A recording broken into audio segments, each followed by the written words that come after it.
Hello everyone. In this video I'm going to talk about how to make my Madhu Honeycomb Blanket. This is the honeycomb section of it, and this is the border, and this blanket is made in five parts. The honeycomb section is made first. This is the first part that's made, and then the border is added. I make the border in four different parts. So first the border on one side along the length, and then the border on the other side along the length, and then along the width. So there are a couple of things to remember in this video. In the blanket. While making this blanket, it is important that you meet my gauge, because the fabric that's built in this blanket shrinks because of the way the stitches are made. And if you do not meet my gauge, your border stitches are going to be will not be appropriate. You might get a wider or a smaller border than what is needed, and that for that reason it is very important for you to match my gauge. If for some reason your gauge does not match mine, or even if it does and the dimensions of your blanket are not what they're supposed to be after the different parts, please reach out to me, and we will talk about how to proceed from there. So I'll talk about each of these sections separately and how to make them and how to handle the tricky bits in all of them. So continue watching this video, and I will start with the first section. I'm going to start with the honeycomb part, which is the first part that's made in the blanket, and I'm going to make a small swatch here, so the number of stitches that I'm going to use are going to be less than the actual blanket, but the techniques I will be able to show you the techniques in a small swatch. So I'm going to use three colors. This is C1 for me, and I'm going to follow the instructions from the pattern. So the first row says chain 89. I'm going to do 11. 1, 2, 10, 11, and make the foundation row in the back loop. So I have a separate tutorial for explaining how to make foundation rows that goes into detail about how to make the foundation row and what different ways there are to make it. So I usually like to make my foundation row in the back loops, and that's what I'm doing here. I identify the back loop for each chain and I make a stitch there.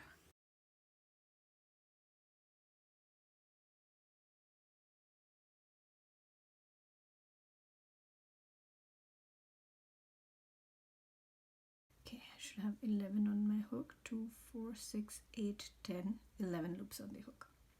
I'm going to make the reverse pass just like the usual. So that's chain 1 and yarn over, pull through 2 loops across. Alright, so that's row 1 complete. Now moving on to row 2, I have to change color there because it's made with a different color, C2. So I'm going to use this as my C2. I make a little knot before I join. That helps with keeping the yarn in place after the join.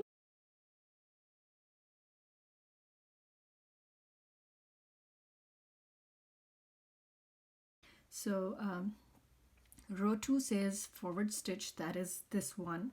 We don't do it's the first stitch. So the first stitch we don't have to do anything, you just let it be on the hook. And then it says 87 reverse stitches. So in this it will be 9 reverse stitches. So I'm going to make 9 reverse stitches. So that's 1, again, I have a separate tutorial for making reverse stitches. You can find it in my channel, or I will have a link in the description below.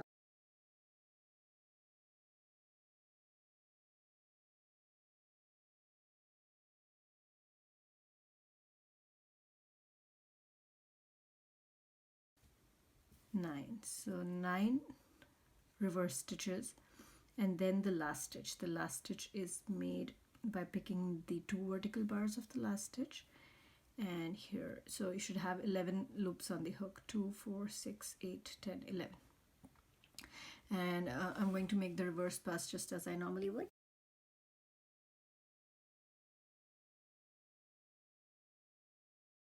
So that's row 2. Now rows 3 to 6 are the same, so there are 3 4 5 6 4 rows of first stitch, 87 knit stitches, so in this case 9, and then the last stitch. So I'm doing row 3 now, so it's going to be 9 1 knit stitches. Again, I have a separate tutorial for how to make knit stitches in case you are not aware of how to make them.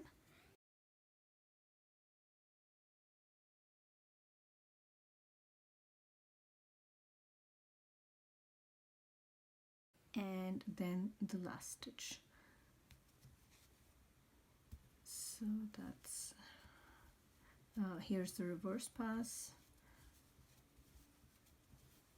So that is row 3. Now I'm going to make 3 more rows of knit stitches. That's row 4, row 5, and row 6. This is how the swatch looks after making 3 more rows of knit stitches. So that's a total of 4 rows of knit stitches. I repeated row 3 more times, and so this is at row 6 now. Row 6 is complete. Now I'm going to start making row 7. So if you see, row 7 is made with color C1, so I have to reattach this yarn here. Now there are 2 ways of doing it. You could either attach it as it is here, just like this, and you will have this little thread hanging in the back, which is fine.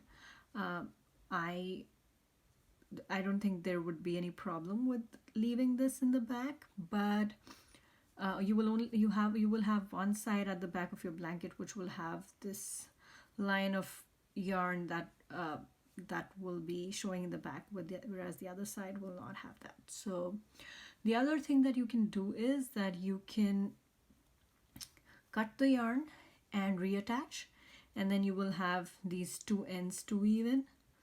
I chose to do that because I wanted a clean back for my blanket, but I had a lot of ends to weave in at that point. So you can pick whatever works best for you. Both methods are going to be fine. There's no right or wrong way of doing it. Just pick what you would like to do. Now for row 7, it's the first stitch, so this counts as the first stitch, and then 4 knit stitches. So that's 1 2 3 4 knit stitches. That's a total of 5, so 1 2 3 4 5, and then the overlay simple stitch in the back loop. So you're going to have to make an overlay simple stitch in the back loop of this row stitch. So first I'm going to find what stitch lines up with this one. So this stitch lines up with this one and with this one. So I'm going to make my next stitch, my stitch in this stitch. So we've got to make the stitch in the back loop. So I'm going to identify the back loop in the stitch, which is this, and here it's this one, And if you've seen my video about how to make these overlay stitches, I usually pick 2 bars to make my stitches more robust. So I also pick the other end of this back vertical bar. So I pick these both together to make my stitch. So I'm going to take my hook and find the back vertical bar. This is the entire back vertical bar from that stitch. So I'm going to bring my yarn, and that is 1 TSS, the overlay TSS. So, and it is made in the back loop of this stitch. So make sure that you're going into the stitch above this bump and not below this bump. So it's above this bump here. Now it is, I have to skip a stitch, so I'm going to skip the stitch right that's right above this one, and then I'm going to make 4 knit stitches. So I have to now find the stitch that is after the skipped stitch. So the easiest way that I find to do that is that I find the next stitch here. So this is my next stitch here. So this is the one I've made my overlay stitch in, this one, and this is the next stitch. I trace it all the way up, and this is the stitch that is next. So I'm going to make my first knit stitch there, and then there's 3 more. So 1, 2, 3, 4, a total of 4 knit stitches, and the last stitch. And I'm going to now make the reverse pass.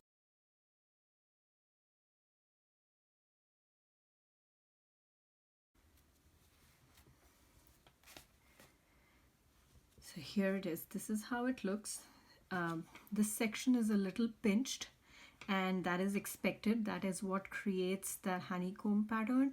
But you see that this is a nice clean stitch here. There's sort of a double loop. There are 2 vertical bars here, there are 2 vertical bars here. It's a nice and robust stitch. There's not much, there is some pulling, but it does what it's meant to do. It pinches this a little bit so we can get that honeycomb pattern.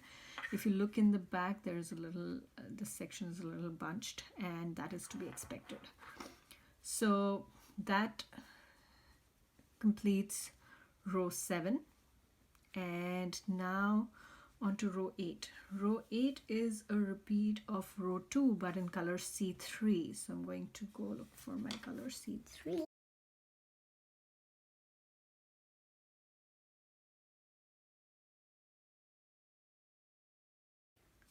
So for this section, you will always be working with 3 colors at once, unless you choose to make it with more than 3 colors or less. This can actually be made with multiple different color choices. Like you could use a gradient yarn and not use 2 different colors for this part in the next honeycomb section, or you could make a scrap gown with every section with a different color. So there's a lot of options here.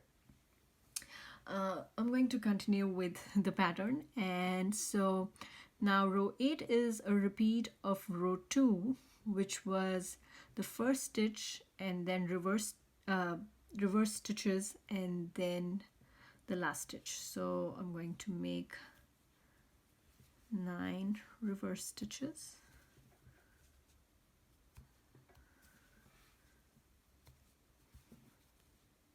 So for this stitch, I'm going to make it just like any other, but so if you look at this one is the front loop here, and this here, sorry, the front vertical bar, and this here is the back vertical bar. So I'm going to make that reverse stitch in this back vertical bar. So I'm going to go here, pick that back vertical bar, and make my reverse stitch there.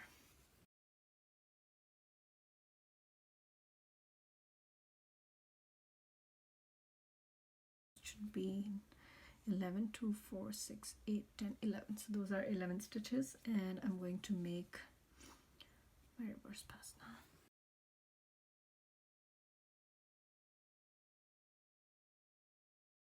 And this is how it looks. Now this is the end of row 8. Now rows 9 to 12 are a repeat of row 3, which is a row of knit stitches, and so there are going to be 4 rows of knit stitches with the same color C3. So I'm going to go ahead and make 1 row in front of you, and I'm going to make the rest and then come back.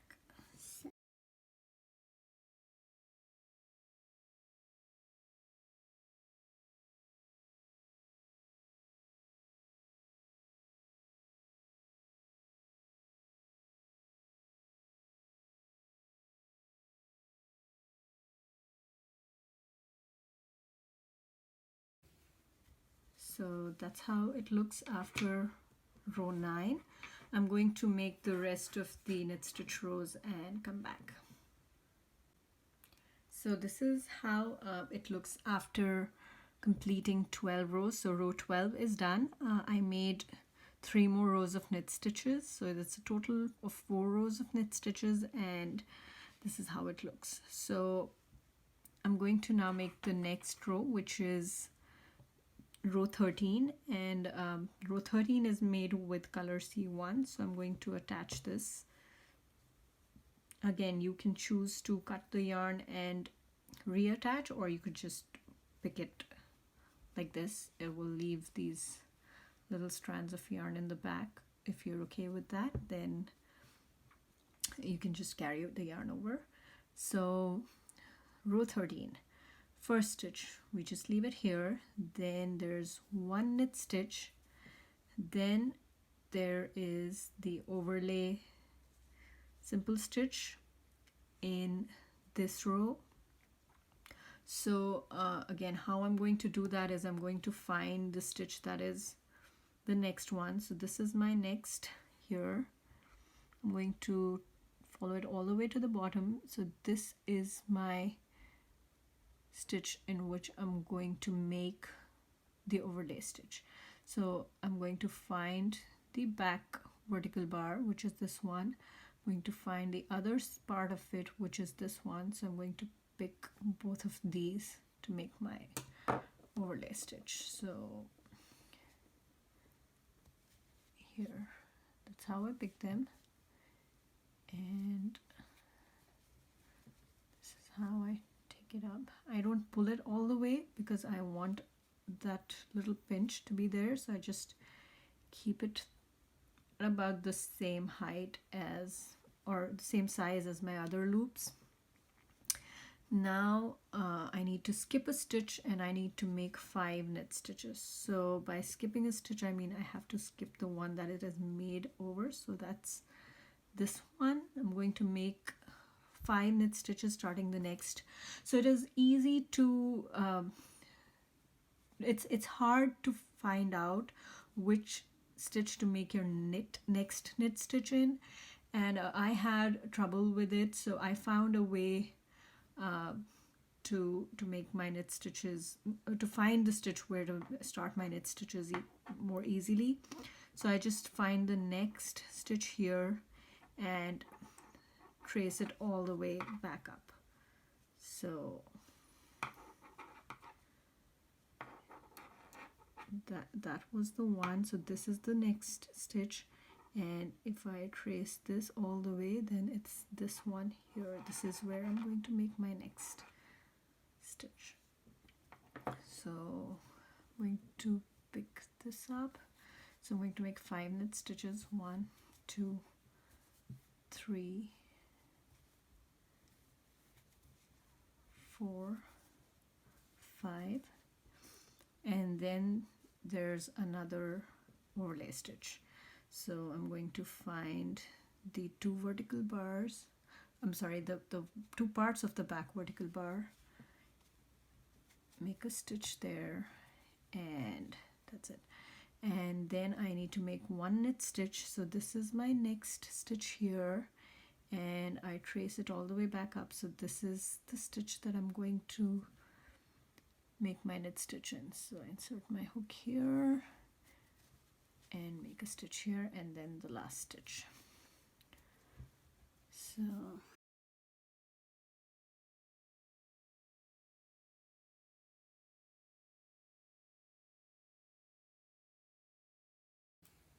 okay, so this is how it looks after row 13. So you see this little hexagon starting to show up, and once the next overlay stitch lines on top of this will become a more hexagon-like shape.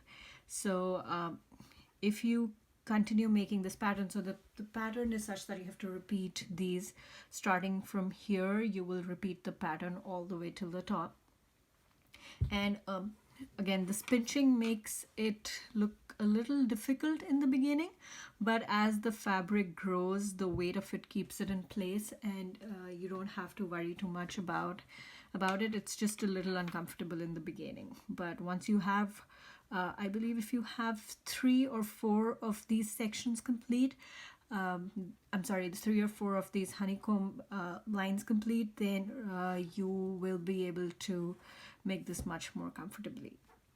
So this is pretty much all there is in the first part of this pattern. So it's just a repeat of these rows, and you just keep making it until you reach the desired length. And I'm going to now talk about, in the next sections, I'm going to talk about how to make the border. So stay tuned.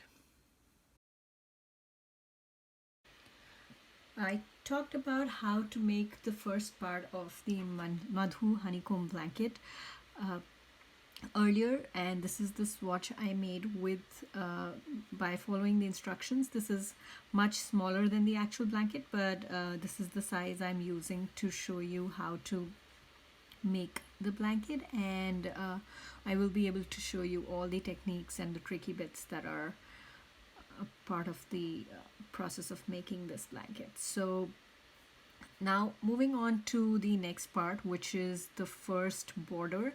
So this is where, assuming this is where the blanket, the first part ends, I'm going to continue making the border on top of this. So this is a very small swatch, and that is why I won't be able to follow the instructions exactly, but I'll tell you exactly what to do. So if you look at row 1, the forward pass is made with the color C1, so you don't have to change the color. You can continue working with this one, and it says first stitch, then 10 reverse stitches, and then skip a stitch, and then 12 stitches, skip a stitch, 12, skip. So what really is happening here is that we're reducing the number of stitches by about I think it is 8 stitches. We had 89 stitches in a row here, but we're going down to 81. The reason for that is that because of this pinching, the fabric shrinks a little. Like if you made I think these were 13 rows. So if you made 13 rows of just reverse stitches, the fabric would be slightly wider. So to accommodate for that, you have to reduce the number of stitches. And if you go by the instructions, you have the first stitch and then you count 10. So 1, 2, 3, 4, 5, 6, 7, 8, 9, 10. For instance, just as an example, I'll take 5 here. So 1, 2, 3, 4, 5. So I'm going to make 5 reverse TSS stitches. So I'll just go ahead and do that. You would not do 5, you would follow what the pattern says, but I'm just giving you an example of how to do it. So 1, 2,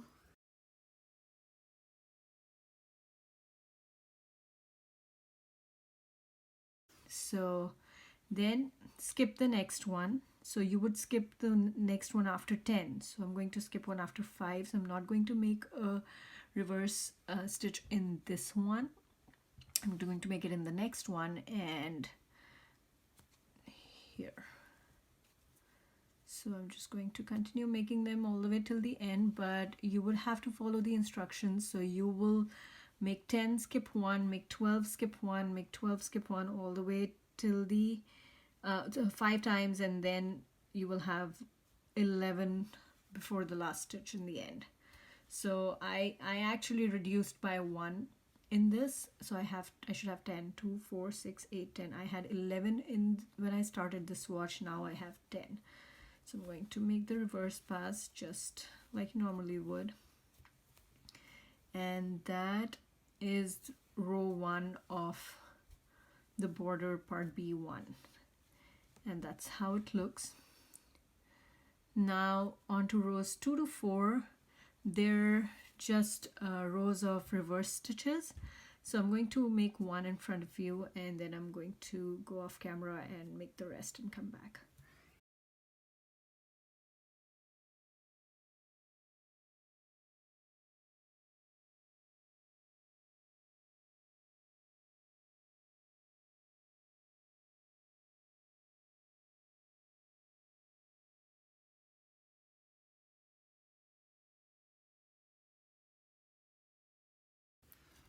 And here it is.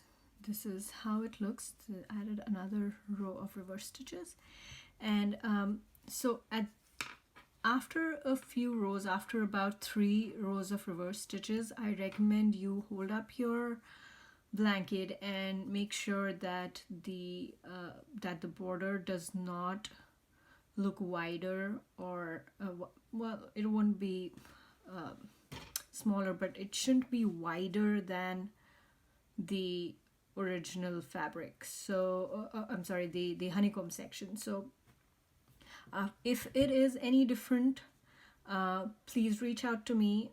We might have to figure out what adjustments to make, or if you're okay with that width, you can go ahead and continue making the blanket. But I had to do a fair amount of math to figure out what is the right number of stitches so that the width of this border matched the width of the honeycomb section. So I'm going to now go offline, and so this was row 2 of the instructions for part B1. I'm going to go offline and make the rest 2 more rows and come back. This is how it looks after completing 4 rows of the border B1 section, and I'm going to make row 5 now, and I need to attach the color C3.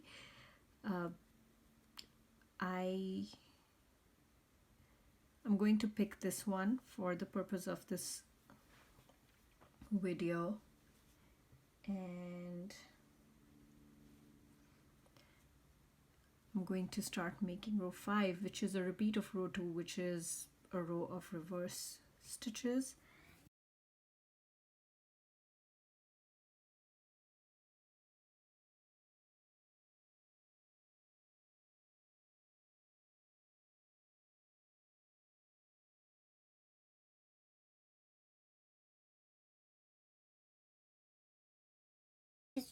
Please pick the color that matches C3 for you. So that is row 5, a row of reverse stitches. Then row 6 is a row of knit stitches. So I'm going to go ahead and make row 6. So these are fairly straightforward. It's a repeat of either rows of reverse stitches or knit stitches.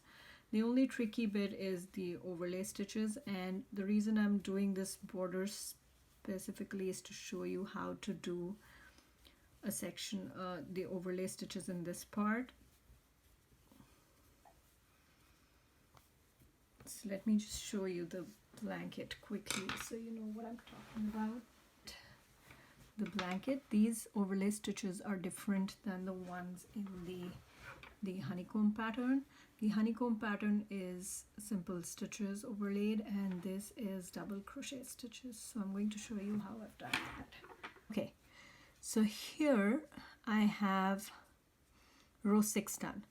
Now row 7, I'm going to pickup color C1. Again, you are free to either cut and join or just pick the yarn up as I did.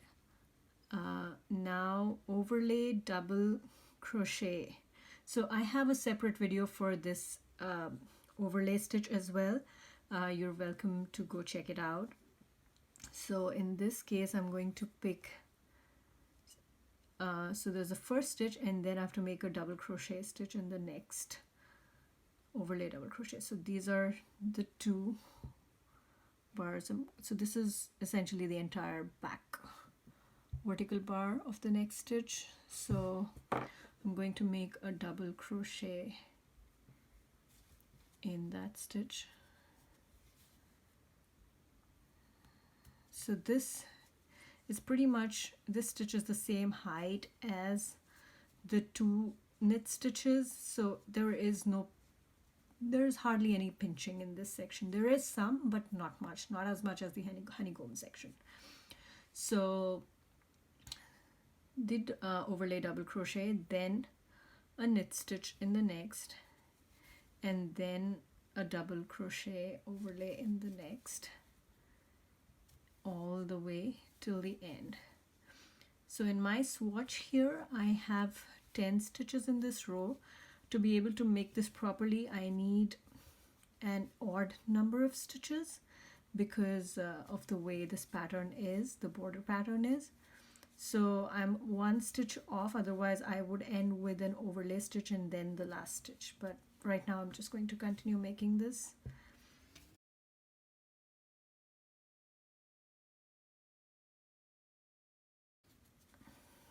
Here you go. So this is how it looks. I would, as I said, there would be another stitch, overlay stitch over here in yours. You will end with one overlay and then the last stitch, but because I had even number of stitches I could not make that. But this is how you would make that. I'm going to make one more row over here so I can show you how to work in these overlay stitches. So the next row is row 8, where I repeat row 2, which is a row of reverse stitches with the same color C1. So I'm going to make a reverse stitch. So I'm going to identify the back vertical bar of this stitch, which is this one here. So this is the front and this is the back. I'm going to make my stitch in that back bar. So what I do is I insert my hook, I use this part of the hook to pick up that stitch and make reverse TSS. Sorry, a reverse stitch.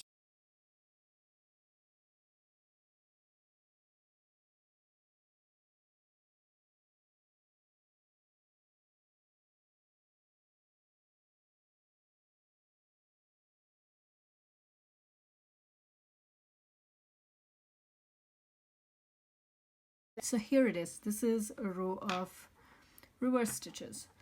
And if I continue making this is just, this border pattern is a repeat of pretty much this entire section over and over again. Only this color will change. Right now it's this one. I think I used C3 first, then I used C4, and then I used C2. So you can choose whichever colors you like, but this is how you make that overlay part. So it's just a repeat of reverse stitches and then a couple of rows of the knit stitch here. Well, actually a reverse stitch row, a knit stitch row, and then the overlay.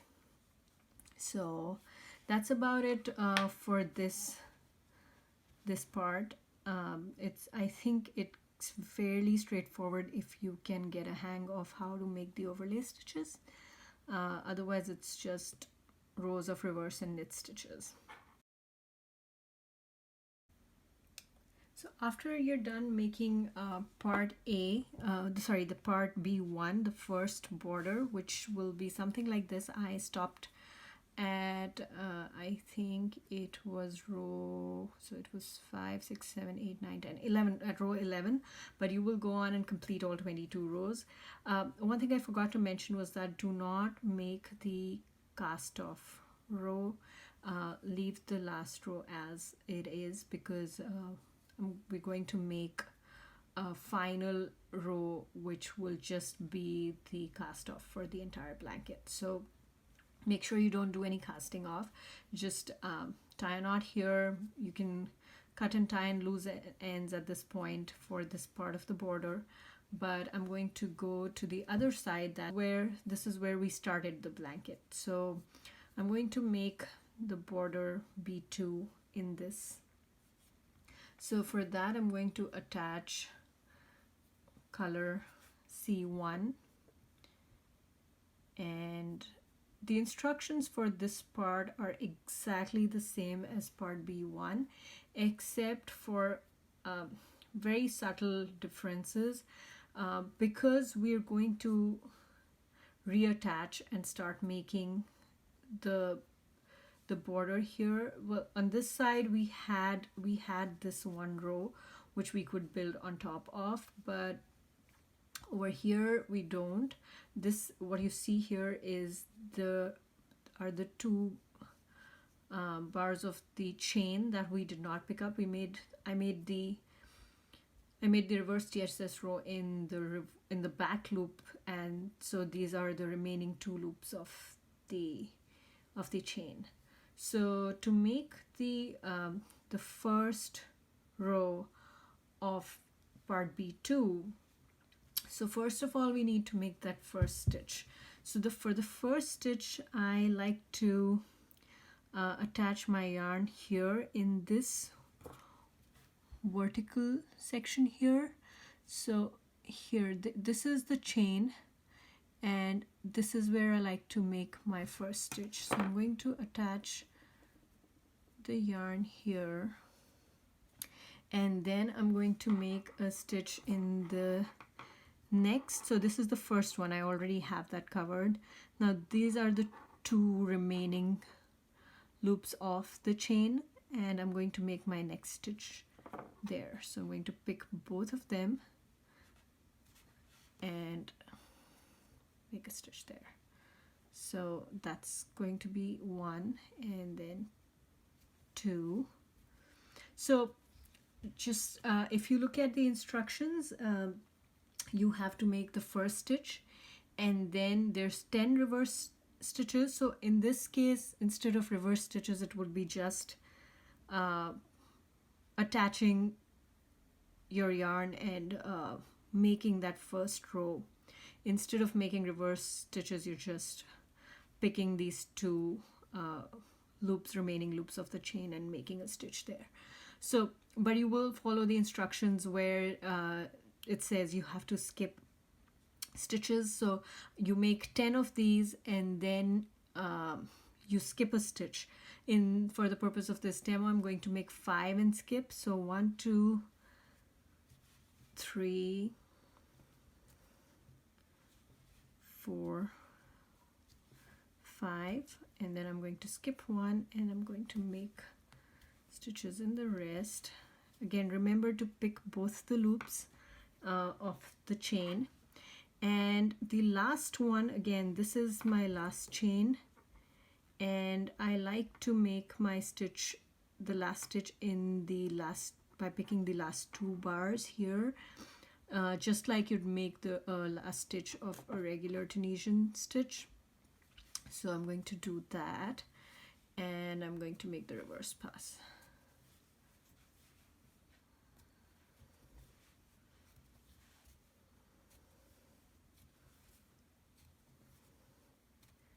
So that pretty much, that is row 1 done for part B2. Now you can continue making the remaining rows just like you did for part B1, where row 2 is a row of reverse stitches. So this will be row 2 the way I'm making it here. And you have to make sure that you have 83 stitches total, and not 81. I'm sorry, I think I made a mistake while filming the previous part. There are 83 loops on your hook. There are 83 stitches in all.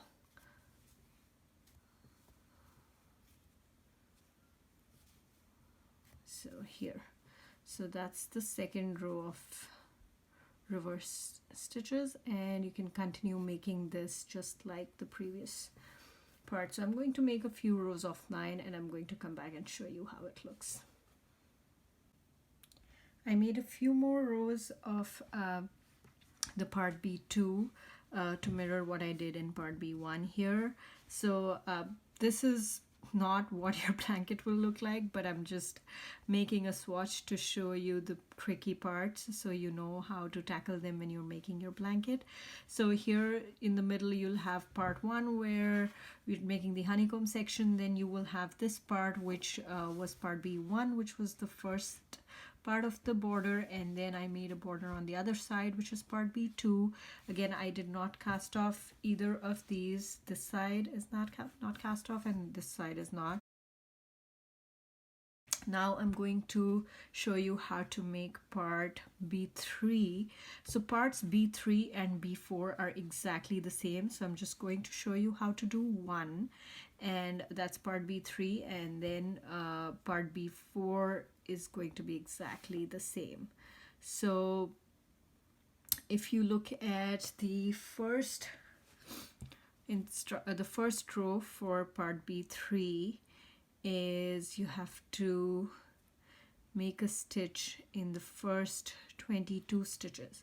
So in your blanket you will have 22 rows of the border, and from what my swatches, from the measurements of my swatches and my blanket, it turns out that my horizontal and vertical gauge is the same for reverse stitches. So for this section, because I have 22 rows, there will be 22 stitches on this side, whereas the honeycomb section, the number of stitches I need on the side are going to be less than the actual number of stitches that were here, so we'll have to skip a few stitches, and then again there's the border here, so there'll be 22 more stitches here. So 22 stitches, no skipping, and then there'll be some skipped stitches here, and then 22 stitches, no skipping.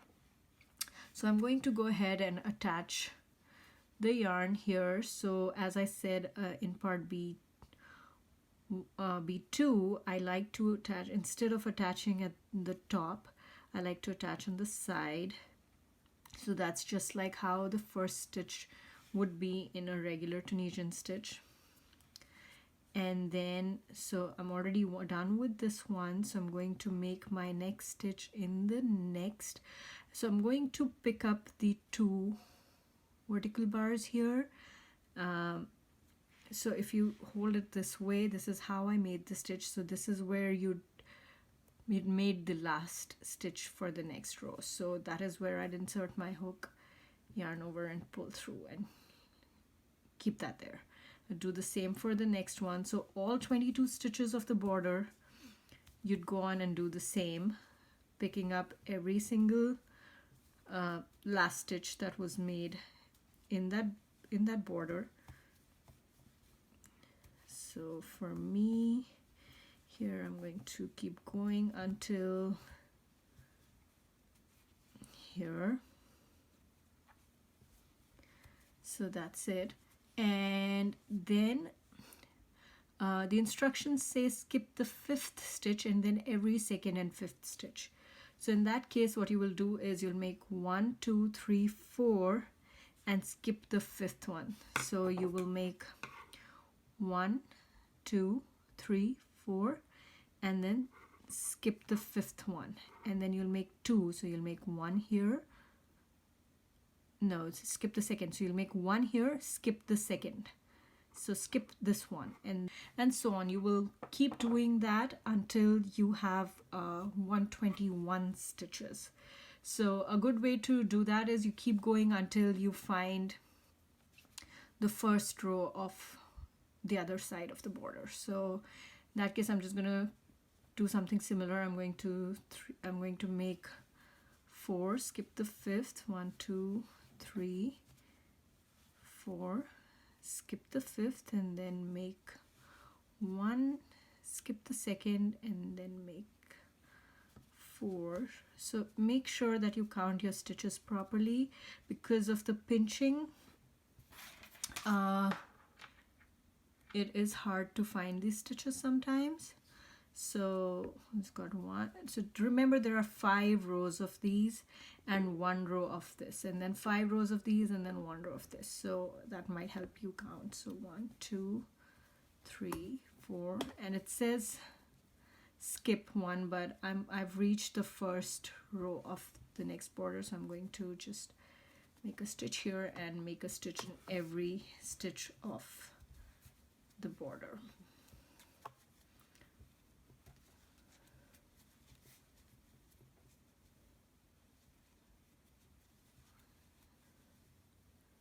So make sure you pick the 2 stitches, the two vertical bars, I'm sorry, not the 2 stitches. So now the last one I like to make it just like the last stitch in a regular Tunisian crochet stitch. So that would be here. So I'm going to make the last one over there. So that helps in keeping the border all the way to the end. If I make it over here instead, it will be fine. It won't be a big problem, but I'll just show you quickly how that looks. So if I make it here, the border ends here instead of at this point. I want it to end at this point here, so I go all the way till the end and make the stitch in the vertical bars instead of the horizontal ones. So there it is, and you just go ahead and make the reverse pass.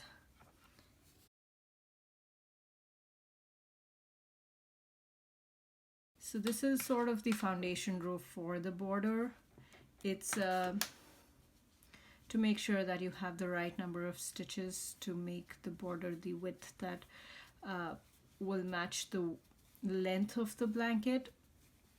And again, it's important for you to match my gauge to be able to get these right with the number of stitches that I have used.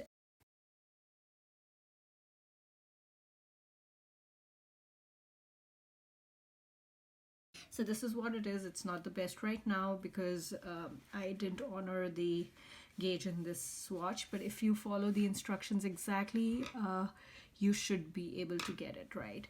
So after this is just continue making the rows just as you would normally do as you made the